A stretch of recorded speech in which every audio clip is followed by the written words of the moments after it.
Thank you. Hello, everyone. We're doing a bunch of French speakers, so after Xavier, it's me. Sorry. So I'm not going to present only Ubuntu. I'm going to tell you about all the initiatives Mozilla has on mobile. And so you have my contacts over here if you want to follow up. Before going into the initiatives we have, I want to explain a bit why we're doing this. Who is aware that Mozilla is a foundation? Okay. And what does that imply? First, everything that we do is open, and in the good sense, not just the, hey, we're open to look cool. So that means we do open source all the time. Everything we do is open source. We have mailing lists that are open. You can come in, discuss. Our bug tracker is open. If you want to modify something, you can, as long as it's secure and fast enough. We have open meetings too, that's less known. If you want to join the Firefox developer meeting or any other project that we have, you can, granted that you find the information somewhere. But the biggest thing that we have is a manifesto. This is a description of what we believe in and how we're going at it. So you can go read it online. The summary of it is that we want to promote choice, innovation, and opportunities on internet. This is what drives us. We make money. We want Firefox to have a big market share. But that's just because that enables us to do this, promote choice, innovation, and opportunities on the internet. A bit of history before going in there. It's a good example of what we do. 2004, Internet Explorer has something like 95% market share, which is bad because every website is tailored for that. They use private APIs. They don't use exactly the CSS model that we want. Stuff like that. So November 2004, Firefox 1.0 was released, and that changed things on the internet. For whatever reason, it was a successful project. People started to install it, and then websites adapted to that, using standard APIs instead of IE proprietarism. And this has something to do with the iPhone. So when Apple introduced the iPhone, it was a phone, of course, an iPod, but more importantly, a web browser. And so that's my point, but you might not agree with me. Without Firefox, I think the iPhone would have not been such a huge success, because without the iPhone, the browser would have not loaded websites as we wanted, and it would be just a regular phone and an iPod. So because of Firefox and Mozilla, we are enabling other companies to change the way the market is going at it. So yeah, just an example. And we're moving to a mobile world. I don't remember who mentioned that this morning, but there's in 2001, there was more smartphones sold than regular computers. So this is a great change for us. Everyone is using his smartphone everywhere all the time. It enables new applications that we haven't thought before. The tablets are also a great change. But at the same time, we also lost some control and some hackability, because there's basically, how am I going to say that? There's only a few players in the mobile space right now, and they want to control most of the experience, and that's not cool. So let's do it again. We did it with Internet Explorer, and we want to do it again on the mobile space. So there's an ecosystem effect. Who has an iPhone? Okay. Who has an Android phone? Okay. Who has a Microsoft phone, or Nokia, or whatever? 1, 2, and you don't work for Microsoft. Who has a BlackBerry? Okay, you have a lot of phones. But you can see that there's only Android and iPhone right now. So this is because they are good phones and there's obviously a good product, but also because of this effect. Most of the apps are created for that. When you launch a product, you look at the market share and you say, I'm just going to do iOS first, maybe an Android then, or the opposite.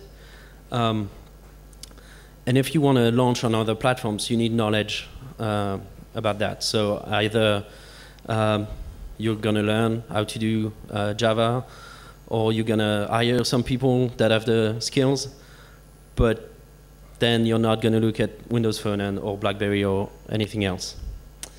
And yeah, like I was saying, new platforms are struggling. Windows Phone 7 is, in my opinion, a good OS, but they don't have apps, so people are not buying the phones. Or maybe there's another reason, but it's a huge reason. When you want to buy a phone, you're going to look at the apps that you want to use, and if it's not available, you're not going to buy this phone.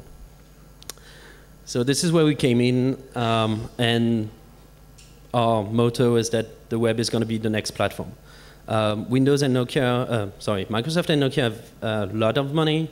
They are putting lots of effort in Windows Phone 7, 8. They are going to launch tablets and everything. But if they, there's not a space for a third platform. So we're going to use the one that has the most developers, and that's the web. So there's already a bunch of apps. So just quoting some famous ones.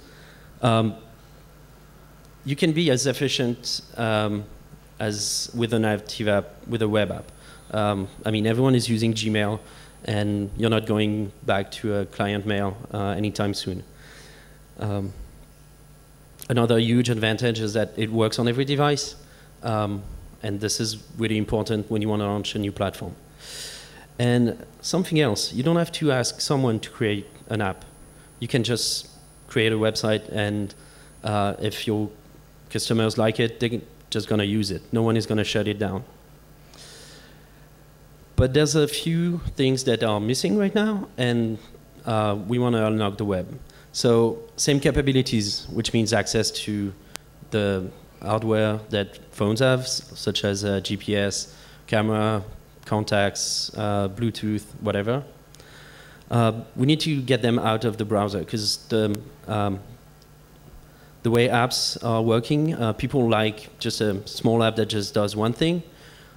So we need to work on that too. And yeah, the marketplace and app stores and everything, it's a success, and people like it. They can find apps in one place. So the first thing we're doing is web APIs.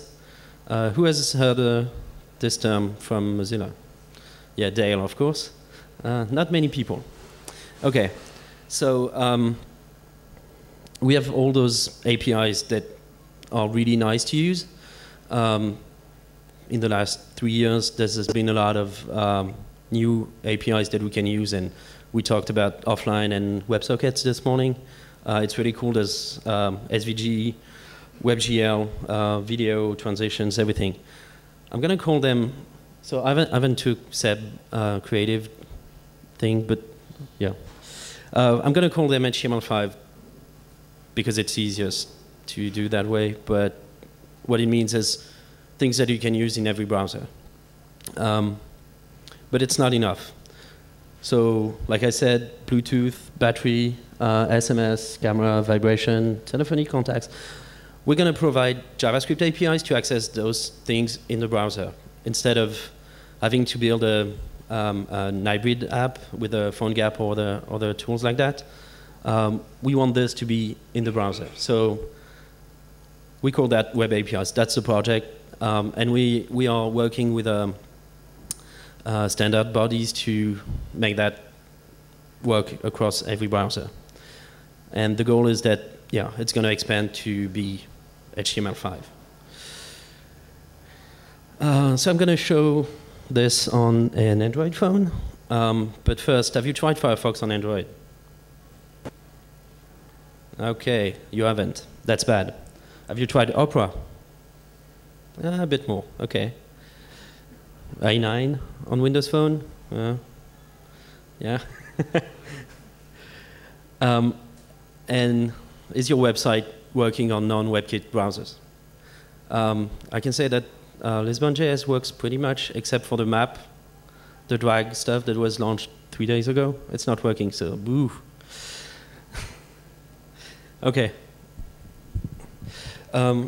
If you can't stop going on the internet, please do.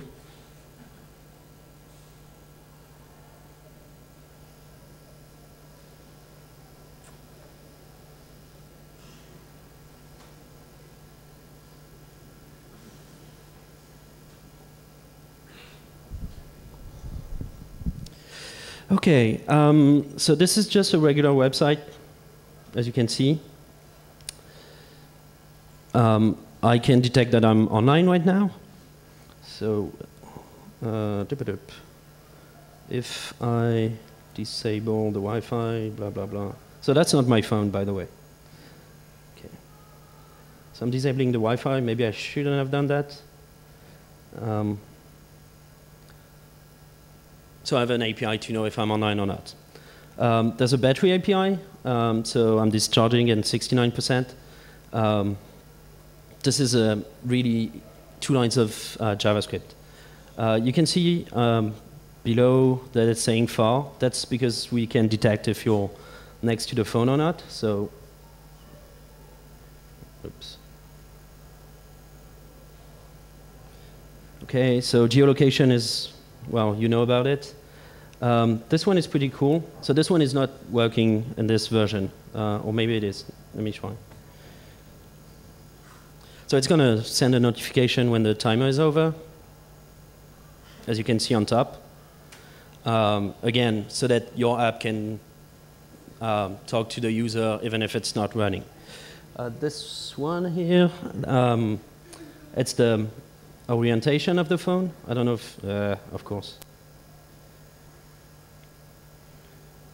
So when I move it, it goes up or down. Oops, sorry. So I can vibrate the phone, and really it is vibrating. Sorry. Let me try and take a picture. Yay. Say hi.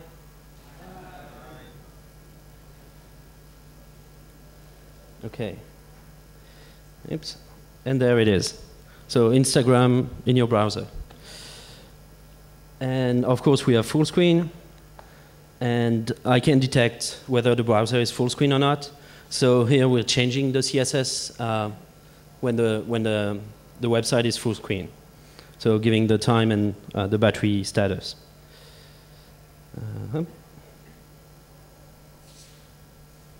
Ooh, of course, crashes.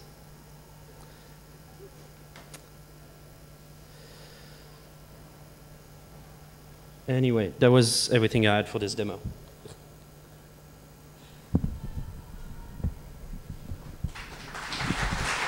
Thank you.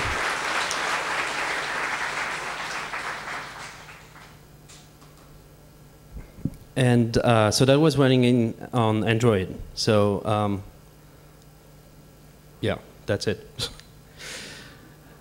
The next item is open web apps. As I said, we want to get the apps out of the browser. So what is an open web app for Mozilla? Just a regular website and a few things that I'm going to explain. It's integrated into the OS, and you can distribute them on your own terms. If you don't want to go on the marketplace, that's fine. If you want, then we have a solution that I'm going to present later. The idea is you're, say, a newspaper. People are already going on your website. And if they like it, they can install it, and they don't have to go on the marketplace, find another way to go at it and pay for it. Well, they won't, because you're nice to them. But yeah, you choose, if you want to distribute it on a website that lists some newspaper apps,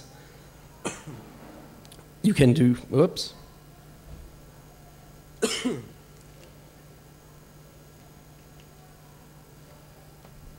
Sorry about that, and I'm not catching my voice. Anyway, so things you have to do to get an open web app. Just put a manifest, so JSON format.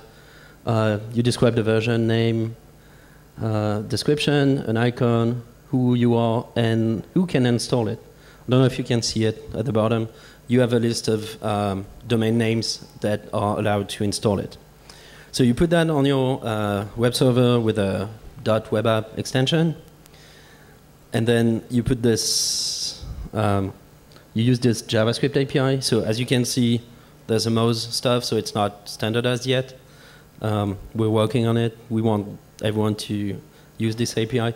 So you just say install, link to the manifest, and then you're going to have two events, whether the user accepts it or not. Demo. So.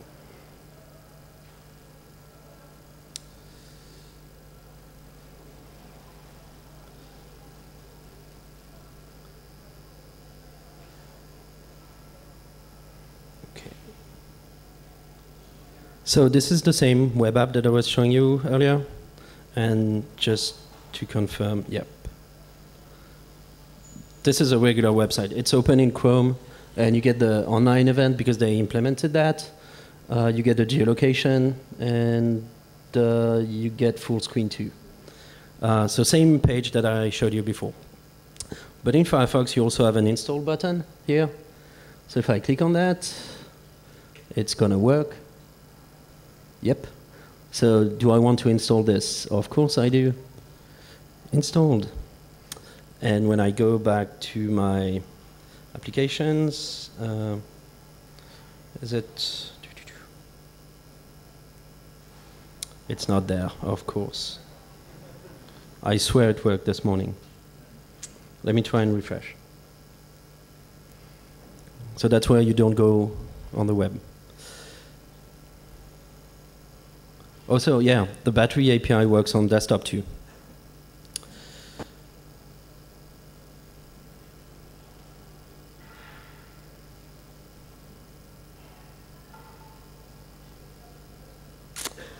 Doop. Yay. Let's try it again.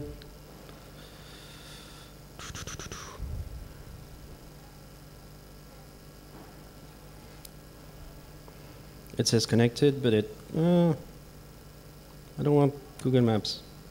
Well, anyway. Yay!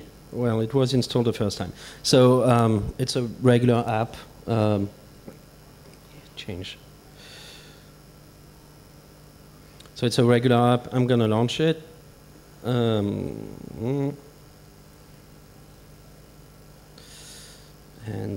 yeah, so it's a regular app. I have it in my list of apps open. And that's on the desktop. On Android, I wish I could demo it to you, but Firefox Beta doesn't have that yet, and Nightly is not working for whatever reason today. So Nightly is the code from yesterday, which is why we have bugs.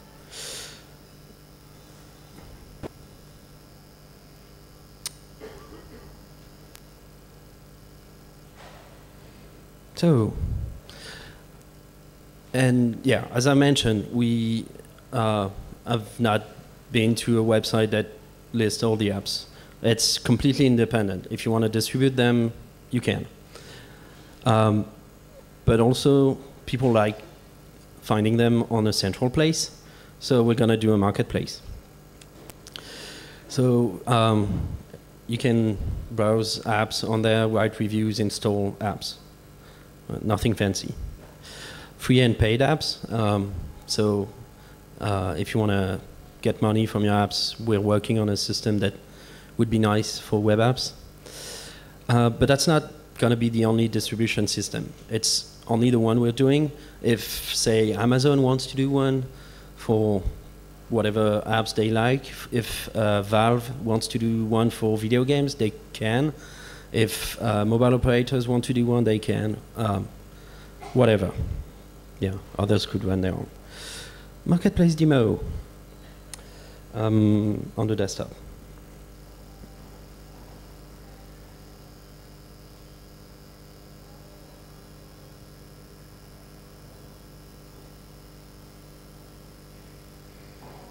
So, yep. So this is the marketplace in a desktop browser.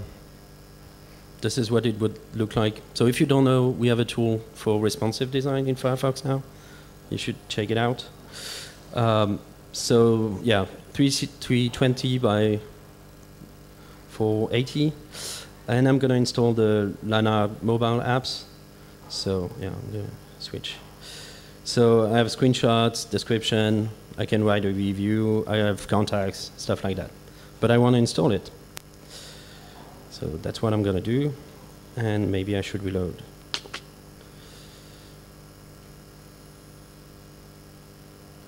Nope.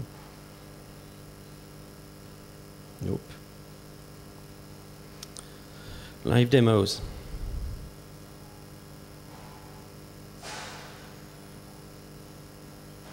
Okay, how much time do I have left?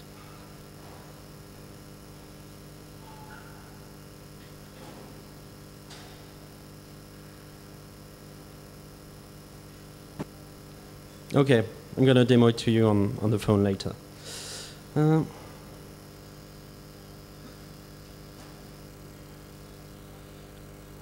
But it works. So when you say all this, one thing that you can, no, let me go back. Android is not enough for us. If we want to go on mobile, if we use only Firefox for Android, it means we depend on Android market share. We depend on Google if they want to allow some APIs or not. We might not have access to, say, the phone system, to the SMS system. So it's not enough for what we want to do. Also, there's many markets that don't have a huge smartphone market share. So in Western Europe, it's pretty common to have a smartphone now, but if you think about South America, Africa, some parts of Asia, they don't have smartphones yet. Sorry? They don't. They do? Who's speaking? They do have smartphones? Yeah, but not a huge market share. Anyway, if we look at this and everything we're doing, we can now do an OS with everything. So it was called BlueToGecko before, and we chose the Firefox OS brand recently. And what it is, something that was open from the beginning was started as an empty GitHub repo, July last year. Everything in there is a web app. Everything we do. So Dale over here works on it. Every app is really a web app. There's no fancy magic, just that. On the system, we have just a Linux kernel that we modified, Gecko, which is the rendering engine of Firefox, and then apps on top of it. So the first partners are going to be Telefonica and Qualcomm and many others that I don't remember. And the goal is to launch something in Brazil early next year. And it's really cool. So, demo time. And this is code from either yesterday or 15 days ago. So please think about the big picture and not some bugs. Okay?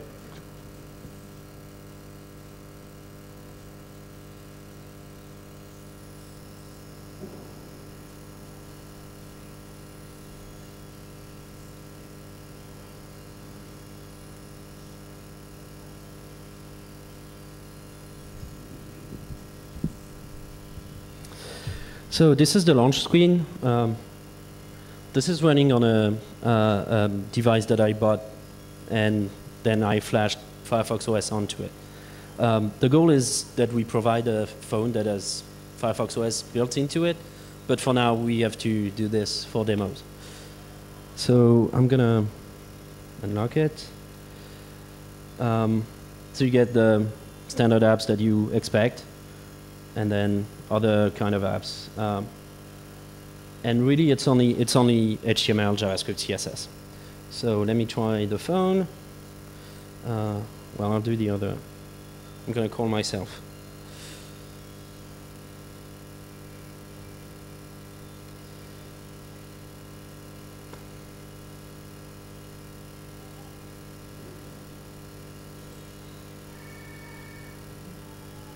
It's a phone.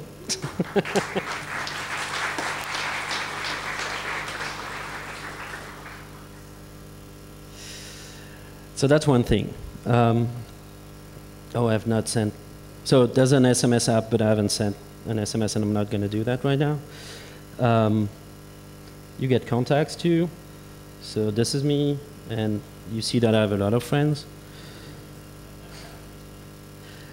What else can I show? So the marketplace, because you haven't seen that. And you can go on the internet. I'm on 3G, so yeah, I'm on 3G. Okay. I don't want you to see my password. Oh, and I have to mention that maybe you've seen that we've launched Persona in beta yesterday. This is a login system that we think is going to be better than leaking your privacy, leaking your info to Facebook and Twitter and whatever.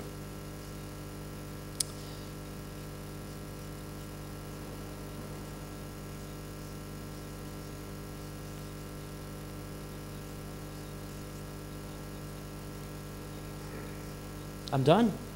Oh. No. How long do I have? I'm over time already?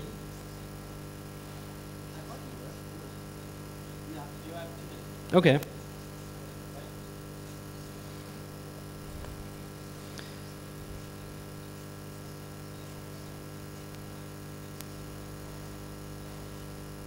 So, marketplace, please work. Yay.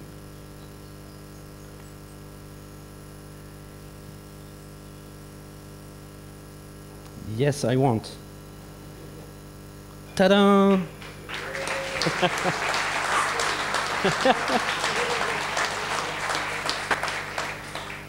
So let me launch this. I'm not logged into it. Okay, it's working, and I was going to make a joke that I'm speaking right now because I'm listed in line here, but let's switch.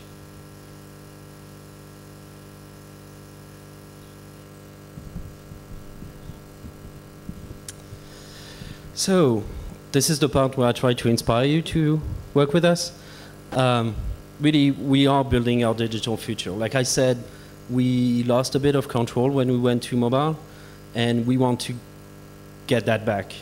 So please get involved. As I said, we are really open. We're going to ship a real phone. It's not just a side project. What you can do is test your apps to see if they work as an open web app. We have a desktop emulator to that kind of behaves like a real phone. You can also help with Gaia. So Gaia is the user interface in FireFox OS. That's the part where that Dale is working on. So talk to him, the green guy that talked about PouchDB this morning. And yeah, really, it's all JavaScript. So you have the skills to help us. Another way to get involved is documentation. We have a Mozilla Developer Network documentation sprint that is happening tomorrow and Sunday. So most of the folks will be in London, but you can go online and help us. The link over there has some information to contribute for in Portuguese, because since it's going to launch in Brazil, we need a lot of documentation for developers over there. And hopefully, maybe it's going to come into Brazil soon. But I don't know about that. So yeah, here are some, you have some links to look at if you're really interested. So web APIs, apps, marketplace, and FireFox OS. And that's it.